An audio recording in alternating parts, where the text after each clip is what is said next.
शेतकरी मित्रांनो, राम राम, नमस्कार. शेतकरी मित्रांनो, पुन्हा एकदा आपण या ठिकाणी आलेलो आहे. या ठिकाणाचं नाव आहे लोहगाव, तालुका पैठण, जिल्हा छत्रपती संभाजीनगर. आणि या ठिकाणावरून थेट राज्यातील सर्वच कापूस उत्पादक शेतकऱ्यांसाठी आपण कापसाची अपडेट देणार आहोत. विशेषतः आजचे या ठिकाणचे ताजे कापसाचे बाजारभाव, त्याचबरोबर कापसाची सद्यस्थितीला असलेली परिस्थिती आणि त्याचबरोबर येत्या काळात कापसाच्या बाजारभावात कधी वाढ होणार, त्याचबरोबर CCI खरेदी संदर्भात काय अपडेट आहे जाणून घेऊ आपण या व्हिडिओच्या माध्यमातून. माझ्यासोबत एक व्यापारी पण आहे, त्याचबरोबर एक शेतकरी पण आहे. दोघांसोबत आपण चर्चासुद्धा करूया. काका नमस्कार, आपलं नाव सांगा.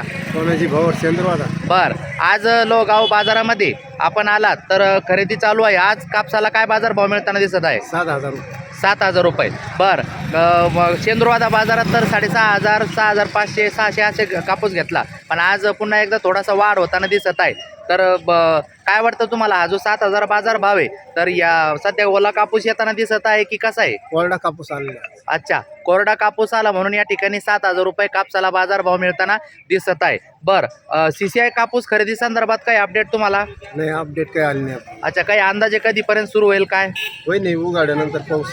अच्छा, पाऊस उघडल्यानंतर. शेतकरी मित्रांनो, पावसाचे अपडेट मी देतो तुम्हाला. पाऊस आता मोजून 3 ते 4 दिवस आहे, त्यानंतर पावसाचं वातावरण जाणार आहे. नोव्हेंबर महिना सुरुवात होताच पाऊस कमी होणार आहे निश्चितच. त्यानंतर CCI सुरू व्हावी ही अपेक्षा सर्व शेतकऱ्यांचीच आहे. आज आवक कसं काय? आवक बरी आहे. बरी आहे का? अच्छा, किती टक्के शेतकऱ्यांनी कापूस दिला मग? दिला 10% लोकांनी दिला असेल. अच्छा, बरं, शेतकरी कापूस देताना दिसत आहे की ठेवताना दिसत आहे? ठेवताना दिसून राहिले सध्या. अच्छा, म्हणजे सद्यस्थितीला फक्त गरजेपुरता कापूस देत आहे. गरजेपुरतं कापूस. बरं बरं बरं, दिवाळीसाठी आपलं. Okay okay. माझ्यासोबत एक शेतकरी पण आहे. भाऊ, आपलं नाव सांगा. ओरख कापशिंदे, बरं, अलियाबाद. अलियाबाद. बरं, आज तुम्ही या ठिकाणी किती कापूस आणला? 7 धडे आणला होता. अच्छा, तुम्हाला काय बाजारभाव मिळाला? 7,000 रुपयांनी भेटला भाऊ. 7,000 रुपयानं भाव. काय तुम्हाला परवडला का भाव? काय तर परवडत 7,000 रुपये काहीच परवडत नाही. अच्छा, काय मग अपेक्षा काय तुमची? आमच्या अपेक्षा कमीत कमी 12-15 हजार भाव पाहिजे. 12-15 हजार रुपये भाव पाहिजे. त्यावेळेसच पूर्ण होईल, कारण याच्यात काही खर्च पण निघायचा अंदाज दिसत नाही यावर्षी. खर्च पण निघायचा अंदाज काय? किती बॅग आहे तुमच्या?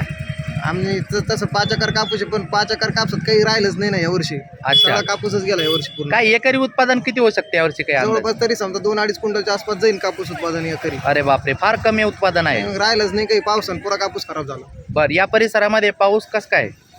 पाऊस तर लय झाला हो, एवढा पाऊस झाला, भरपूर पाऊस झाला. रात्री झाला पाऊस. रात्री आता कालच पाऊस झाला. कालच पाऊस झाला. संध्याकाळी काल पाऊसच चालू होता. अच्छा, मग कापसासहित इतर पिकाचं पण नुकसान झालं असेल? झालं, भरपूर नुकसान झालं यावर्षी, कारण लवकर शेतकऱ्याला बी शासनाने लवकर अनुदान द्यावं एवढीच अपेक्षा आहे. बरं बरं बरं. तर शेतकरी मित्रांनो, हे होते एक शेतकरी गोरखकाप शिंदे म्हणून. यांना 7,000नाच भाव मिळालेला आहे. यांची अपेक्षा आहे किमान कापसाला 10,000 ते 12,000 रुपये कापसाला बाजारभाव मिळावा. एकरी उत्पन्न त्यांचं म्हणणे 2-2.5 क्विंटलपर्यंतच येणे शक्यता आहे. आज लोहगाव येथे तुमच्या आग्रहास्तव पुन्हा एकदा आलो आणि या ठिकाणी कापसाचा बाजारभाव मित्रांनो 7,000 रुपये. चला तर शेतकरी मित्रांनो, तुमचं या सर्व घडामोडीवरती काय मत आहे कमेंट करा. CCIचा कापूस लवकर सुरू व्हावा ही सगळ्यांची आशा आहे. भेटूया पुढच्या व्हिडिओमध्ये. एवढ्यासाठी इतकंच, धन्यवाद.